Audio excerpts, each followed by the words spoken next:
நாம் எல்லாம் ஒன்றிணைந்தால், ஒற்றுமையாக இருந்தால் தலைவர் ராகுல் காந்தி அவருடைய கரத்தை பலப்படுத்த வேண்டும். தமிழ்நாட்டில் விரைவில் காங்கிரஸ் ஆட்சி மலரும் என திமுக கூட்டணியில் உள்ள காங்கிரஸ் தலைவர் செல்வ பெருந்தகை பேசியுள்ளது பரபரப்பை ஏற்படுத்தியுள்ளது. கட்சியின் அருமை பெருமைகளை பற்றி பேசினார்கள். என்னுடைய வேண்டுகோள் என்னவென்றால், திருச்சியில மலைக்கோட்டை இருக்கிறது. மலைக்கோட்டைக்கு சென்று கொண்டிருக்கிறோம். இந்த மலைக்கோட்டையிலிருந்து திருச்சி மாவட்டம் மனது வைத்தால் புனித ஜார்ஜ் கோட்டைக்கும் போகலாம் என்ற வேண்டுகோளை நான் இங்கு வைக்க கடமைப்பட்டிருக்கிறேன். மலைக்கோட்டையிலிருந்து செயின்ட் ஜார்ஜ் கோட்டை போவதற்கு எல்லா வாய்ப்புகளும் இருக்கின்றன. அந்த வாய்ப்புகளை உருவாக்கி தருகின்ற இடம் உங்களிடம் இருக்கிறது. நாம் எல்லாம் ஒன்றிணைந்தால், ஒற்றுமையாக இருந்தால் தலைவர் ராகுல் காந்தி அவருடைய கரத்தை பலப்படுத்த வேண்டும். நாங்கள் எல்லாம் உண்மையாக அவரை நேசிக்கிறோம், நாங்களாம் உண்மையான காங்கிரஸ்காரர்கள் என்று மனம் மாறினால் கண்டிப்பாக மலைக்கோட்டையிலிருந்து புனித ஜார்ஜ் கோட்டைக்கு போகும் காலம் வெகு விரைவில் வரும் என்பதை நான் இங்கே பதிவு செய்ய கடமைப்பட்டிருக்கிறேன். தலைவர் ராகுல் காந்தி அவர்கள் நடைபயணம் மேற்கொண்டார்.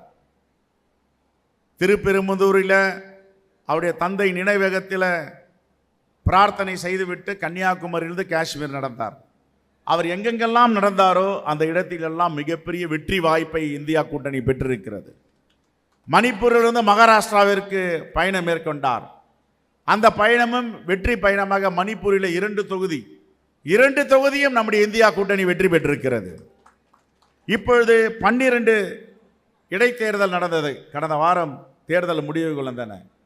12 இடைத்தேர்தலில் இந்தியா கூட்டணி 10 இடங்களை பிடித்திருக்கிறது.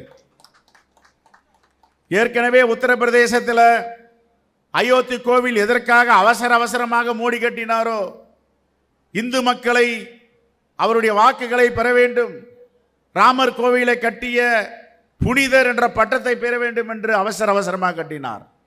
பூரி சங்கராச்சாரியார் நான் வரமாட்டேன், இது ஆகம விதிகளுக்கு எதிரானது என்று சொன்னார். அதானியும் அம்பானியும் முன்வரிசையில் இருந்தார்கள்.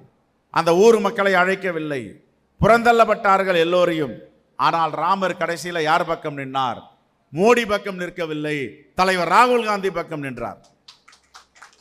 இந்தியா கூட்டணியின் வேட்பாளராக நின்ற ஒரு தலித் வாலிபர் அயோத்தியில் நிற்க வைக்கப்படுகிறார். தொகுதி அது ரிசர்வ் தொகுதி இல்லை. ஆனால் ரிசர்வ் தொகுதியில் இல்லாத ஒரு தலித்தை அயோத்தியில் ராமர் பார்த்துக் கொள்வார் என்று நிற்க வைத்தார்கள். இந்தியா கூட்டணி வேட்பாளர் வெற்றி பெற்றார். ராமர் நம்மோடு தான் இருக்கிறார், அவர்களோடு இல்லை. செய்திகளை உள்ளது உள்ளபடி தெரிந்து கொள்ள ரெஃப்ளெக்ட் நியூஸை சப்ஸ்கிரைப் பண்ணுங்க.